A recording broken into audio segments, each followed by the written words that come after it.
Hi hello నమస్తే welcome to LP news. నేను తది రాజశేఖర్. మెట్పల్లి ఐసిడిఎస్లో అంగన్వాడీ ఆయాల వేతనాలు పెండింగ్, అధికారులపై చర్యలు తీసుకోవాలంటున్న టేకుమల్ల సమ్మయ్య. జగిత్యాల జిల్లా మెట్పల్లి ఐసిడిఎస్ ప్రాజెక్టు పరిధిలో పనిచేస్తున్న సుమారు 300 మంది అంగన్వాడీ ఆయాల జీతం జూలై 2024 నెలకు సంబంధించిన వేతనాలు ఇప్పటి వరకు వారి బ్యాంక్ ఖాతాల్లో జమ కాలేదని ఏటీయూసీ రాష్ట్ర కార్యదర్శి టేకుమల్ల సమ్మయ్య ఆరోపించారు. వేతనాలు ఎందుకు నిలిపివేశారనే విషయంపై పలుమార్లు సిడిపిఓ, డిడబ్ల్యూఓలను అడిగిన అధికారులు సరైన సమాధానం ఇవ్వకుండా నిర్లక్ష్యంగా వ్యవహరిస్తున్నారని ఆయన విమర్శించారు.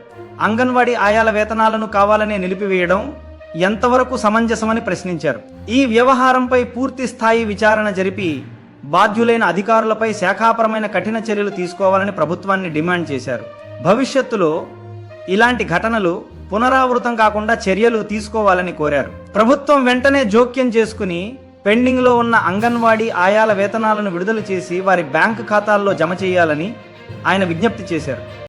అందరికీ నమస్కారం. మహిళాభివృద్ధి శిశు సంక్షేమ శాఖలో ఐసిడిఎస్ జగిత్యాల జిల్లా మెట్టుపల్లి ఐసిడిఎస్ ప్రాజెక్టులలో 2024 జూలై 7వ నెలలో మెట్టుపల్లి ప్రాజెక్టులో జగిత్యాల జిల్లాలో ఉన్న 4 ప్రాజెక్టులలో మెట్టుపల్లి ప్రాజెక్టు ఒకటి.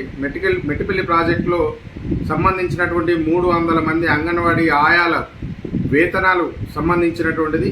వారు దాదాపు 25 లక్షల రూపాయల డబ్బులు ఏదైతే వేతనాలు ఉన్నాయో ఆ నెల వేతనం జూలై 2024 వేతనం, ఒక నెల వేతనం కట్ చేయడం జరిగింది. రాష్ట్రంలో ఎక్కడ కూడా కట్ కానీ ఆ 4 ప్రాజెక్టులలో మెట్టుపల్లి ప్రాజెక్టుల కేవలం మెట్టుపల్లి ప్రాజెక్టుల మాత్రమే అంగన్వాడీ ఆయాల వేతనాలు కట్ అవ్వడం జరిగింది.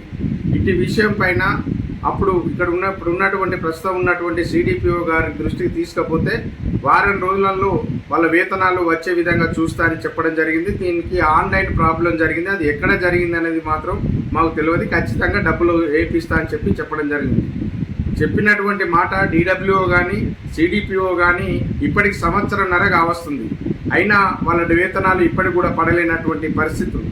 వారి వేతనాలు ఎందుకు అడిగేసారు అనేది కారణాలు కూడా ఇప్పటికి కూడా స్పష్టంగా చెప్పలేనటువంటి పరిస్థితి ఉంది.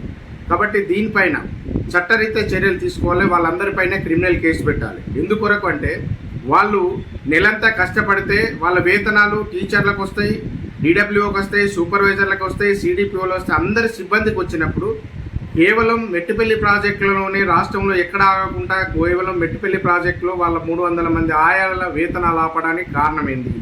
దానికి పాపం వాళ్ళంతా పేదవాళ్ళు. వాళ్ళు ఒక నెలంతా కష్టపడితే వాళ్ళ వేతనాలు ఇవ్వకుండా కాలయాపన చేస్తూ సంవత్సరంన్నర కావస్తున్నా వాళ్ళ వేతనాలు ఇవ్వలేనటువంటి పరిస్థితి మహిళాభివృద్ధి శిశు సంక్షేమ శాఖ ఐసిడిఎస్ మెట్టుపల్లి అధికారులు జిల్లాలో ఉన్నటువంటి డిడబ్ల్యూ పైన ఏ చట్టం ప్రకారం వాళ్ళ వేతనాన్ని కడిగేసిరో చెప్పాల్సిన అవసరం అధికారులపై ఉంది. రాష్ట్ర డైరెక్టర్ గారి దగ్గర కూడా ఉంది.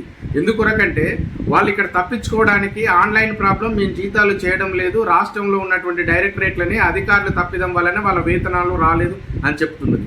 మరి దీనికి కారణాలు ఏందో చెప్పకుండా ఇప్పటి వరకు కూడా వాళ్ళ వేతనాల మీద ఆలోచించలేదు.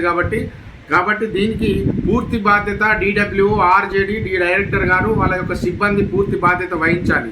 ఎందుకొరకంటే వాళ్ళ వేతనాలు ఆపడానికి కారణాలు చెప్పకుండా వాళ్ళు కాలయాపన చేస్తున్నటువంటి పరిస్థితి ఉంది. కాబట్టి వెంటనే అధికారులు, ప్రభుత్వం ఏదైతే వెంటనే ఈ యొక్క 300 మంది అంగన్వాడీ వేతనాలు వచ్చే విధంగా చూడాల్సిన బాధ్యత ఉంది. దీనికి బాధ్యులైనటువంటి అధికారులపైన చట్టరీత్యా చర్యలు తీసుకోవాలి. వెంటనే ఈ మార్చి బడ్జెట్లో వాళ్ళ వేతనాలు వచ్చే విధంగా చూడాల్సిన బాధ్యత ఉంది. దానికి సంబంధించినటువంటి అధికారులపైన శాఖాపరమైన చర్యలు తీసుకోవాలని డిమాండ్ చేస్తున్నాం.